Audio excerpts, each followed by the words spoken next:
कथा कहानी किस्सा के मित्रों को नमस्कार।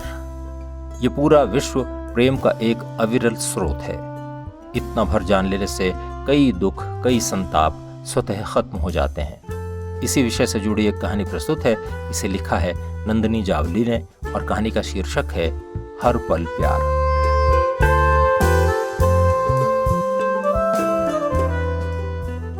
राज की एक क्षण झलक पाने के लिए वृंदा ने अपने कई महीने कुर्बान कर दिए थे। राज और वृंदा कॉलेज की पढ़ाई के दौरान मिले थे। उनके बीच पहली नज़र का आकर्षण था जो जल्दी ही प्रेम में बदल गया। दोनों हर दिन मिलते और सपने बुनते, परंतु राज के ख्वाब वृंदा की मासूमियत से कहीं बड़े थे। वृंदा पहले प्यार की गर्माहट में ये नहीं देख पाई।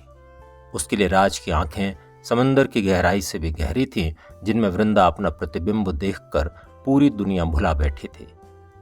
हर रात वो राज की खुशबू के साथ सोने जाती, उसके दिए स्कार्फ को लेकर। उसकी सुबह राज का नाम गुनगुनाने से होती।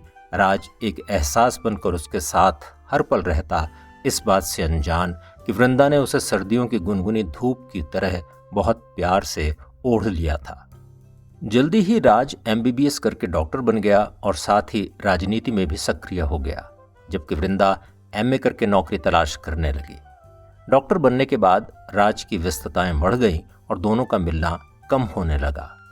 वृंदा उसकी याद में बेचैन रहा करती थी। हर दिन उसका मन करता था कि राज से मिले, पर राज के लिए ये अब संभव नहीं रह गया था। वृंदा नए नए बहाने बनाकर मिलने की कोशिश करती, पर सफल नहीं हो पाती थी। इससे वो बहुत उदास रहने लगी थी और इसी उदासी ने नई नई बीमारियों का रूप ले लिया। वो राज से कहती कि उसे एक चिकित्सक की तरह देखे और दवाई दे, परंतु राज इतना व्यस्त हो गया था कि वो उसका उपचार करने के लिए भी नहीं आ पा रहा था। वृंदा राज से मिलने की हर कोशिश करके हार गई थी। अब उसका केवल एक ही आग्रह था कि वो किसी तरह राज को थोड़ी देर के लिए ही सही देख पाए, कैसे भी राज की केवल एक झलक मिल जाए। उसके बार बार आग्रह करने के कारण राज उस पर गुस्सा करने लगा था। एक दिन वो इतना नाराज हो गया कि उसने वृंदा से रिश्ता खत्म कर दिया और उसे अपनी जिंदगी से चले जाने के लिए कह दिया। वृंदा कुछ समय के लिए जड़वत हो गई। उसे समझ नहीं आ रहा था कि राज के बिना कैसे जी पाएगी। अगले कुछ दिन वो मूर्ति की तरह बैठी रही। बस मन में एक ही धुन थी कि वो किसी तरह राज की एक झलक देख ले। वो जान गई थी राज उसे अब नहीं मिल पाएगा, परंतु वो उसे देखे बिना जीवित नहीं रह सकती थी। उसका स्नेहिल मन, अधखिले सपने सब दिन रात राज को ही ढूंढते रहते।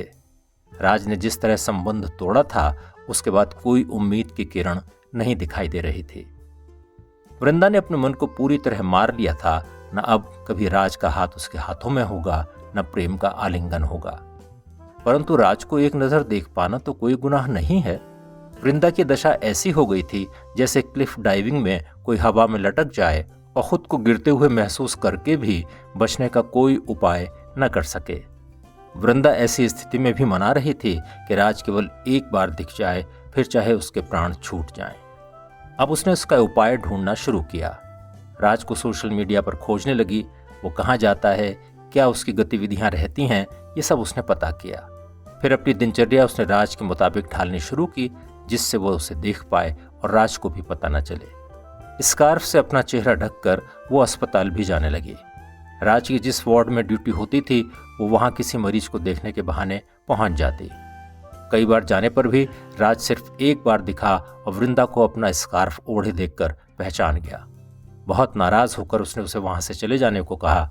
राज हाथ जोड़कर बोला कि वो उसकी जिंदगी से दूर हो जाए। वृंदा ने फिर सोचा कि राज जहाँ रहता है उस सड़क पर सुबह के समय एक चक्कर लगाकर उसे देख आए। इसी उम्मीद से वो उस कॉलोनी में पहुंच गई जहां राज रहता था, परंतु यहां भी उसके सामने समस्याएं आने लगी।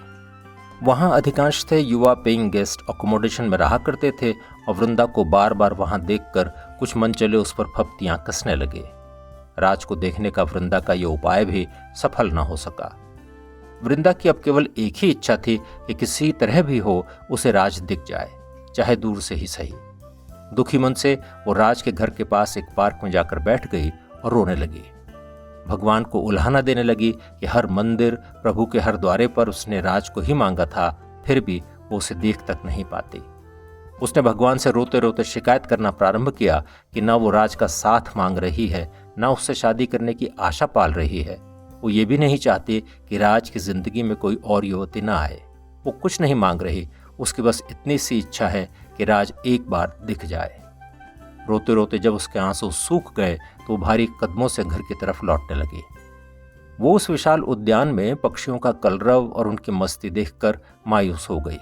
वो सोच रही थी कि काश राज उसके साथ होता। तभी उसकी नजर उद्यान के दूसरे छोर पर पड़ी। वहां पेड़ों के बीच से किसी पुरुष का सिर दिखाई दे रहा था। वो बालों की स्टाइल से तुरंत राज को पहचान गई। वो पेड़ों के बीच से धीरे धीरे उस स्थान पर जा पहुंची जहां से युवक नजर आ रहा था। आखिरकार उसका राज उसके सामने था और पार्क में एक निर्जन स्थान पर बैठा योग और ध्यान कर रहा था। वृंदा को अपनी आंखों पर विश्वास नहीं हुआ कि उसका राज उसके सामने इतने सुकून से बैठा है। वो दूर एक झाड़ी के पीछे से राज को योग करते देखती रही। उसके मन में आया कि वो राज के पास चली जाए और उससे कहे कि मुझसे नाराज मत रहो, मुझसे बातें करो, मैं तुम्हारी हूं और कुछ नहीं तो एक मित्र मानकर ही मुझसे बात करो। परंतु राज ने जिस तरह उस पर गुस्सा किया था, उसे याद करके वो राज के पास जाने की हिम्मत न कर सकी और अपलक अपने मन के राजकुमार को निहारती रही। उसकी आत्मा को, दिल को, आंखों को बहुत दिनों बाद सुकून मिला था। राज ने योग किया और आखिर में बाघ मुद्रा बनाई। ये देखकर वृंदा हंसने लगी कि उसका राज कितना खूबसूरत बाघ बन गया था। वो थोड़ी देर के लिए खुद को बाघिन समझने लगी। वो बाघ बाघिन के प्रेम की कल्पना कर रोमांचित हो उठी और जब कुछ देर बाद होश में आई तो देखा कि राज जा चुका था। अब अगले कुछ दिन वो सुबह उद्यान में आती और राज को ढूंढती। वो एक बहुत ही बड़ा पार्क था, कई किलोमीटर में फैला हुआ, जिसके 6 गेट थे। ऐसे में राज किस गेट से कब आएगा और किस ट्रैक पर मिलेगा, ये पता लगाना आसान नहीं था। वृंदा के लिए वो पार्क ही उसका जीवन बन गया। उसकी स्थिति ऐसी हो गई थी कि पार्क में जाकर दाएं बाएं राज को ढूंढने लगती। उसे कई बार ऐसा भ्रम हो जाता जैसे राज खुशी से उसके पास आ रहा है। वो भी भागकर अपने राज के पास जाने लगती। पास जाने पर पता चलता कि जिसे वो राज समझकर निकट चली गई है वो कोई और है। उसकी स्थिति दयनीय हो जाती। हर दिन वो ऐसी भूल करने लगी। राज को ढूंढने की धुन में कई बार उसे ऐसा एहसास होता जैसे जहां भी वो देख रही है उसी दिशा से राज उसकी तरफ बढ़ता चला आ रहा है। अपने प्यार में उसने इतना होश खो दिया कि उसे चारों दिशाओं में राज नजर आने लगा। उसे लगा वो बस उसे पुकारता चला आ रहा है। हर दिन पार्क में यह खेल होता और इस मृग तृष्णा के अंत में वो फिर निराशा के समुद्र में डूबने लगती। राज को वो खो चुकी थी और उद्यान की पगडंडियों पर उसके निशान ढूंढते ढूंढते ईश्वर से प्रार्थना करने लगी थी कि उसकी तकलीफ कम करें, उसकी पीड़ा का अंत करें। धीरे धीरे राज की जगह प्रकृति ने ले ली। अब सूर्य की रोशनी उसके अंतर्मन को प्रकाश से भरने लगी। पक्षियों का कलरव उसके मन को मधुर संगीत में डुबाने लगा। भोर के समय जहां पक्षियों का गान होता था, वो वहां काफी देर रुककर मोर और मिट्ठुओं के प्रणय निवेदन में खुद को खोने लगी। उद्यान में स्थित मंदिर की घंटियां और मस्जिद से अजान उसे अंदर तक शांति से भर देते। धीरे धीरे वो इस पार्क में खुद के साथ जीना सीखने लगी। उसके मन का खालीपन प्रकृति ने अपने सुनहरे रंगों से भर दिया था। फिर एक दिन उसे अचानक राज दिखाई दिया, उद्यान के दूसरी ओर जॉगिंग करते हुए। वृंदा भी जॉगिंग करते हुए उसके समानांतर परंतु उससे काफी दूर चलने लगी। राज के साथ करीब आधा घंटा उसने भी पार्क में वॉक की, एक दूरी बनाए हुए। एक बार राज की नजर उस पर पड़ी और उसने मुस्कुराकर हाथ हिलाया। वृंदा ने राज को उस दिन जी भर कर देख लिया था। उसका मन खुशी से भर उठा। उसकी आस, उसकी साध आज पूरी हो गई थी। उसकी प्रणय अभिव्यक्ति का साधन वो उद्यान बन गया था। यहां सूर्य की सतरंगी किरणें झील का आलिंगन कर रही थीं और मिट्ठुओं के जोड़े पंख से पंख मिलाकर चहक रहे थे। मोर अपने नीले पंख फैलाकर इस क्षण के साक्षी बन रहे थे।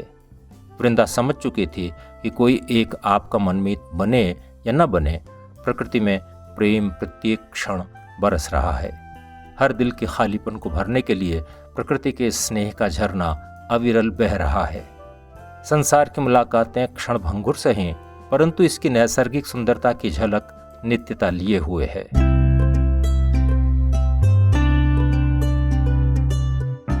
हर पल प्यार। अभी आपने नंदिनी जावली की यह कहानी सुनी।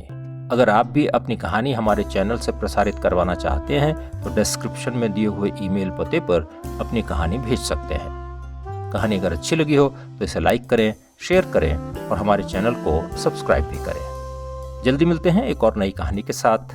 नमस्कार।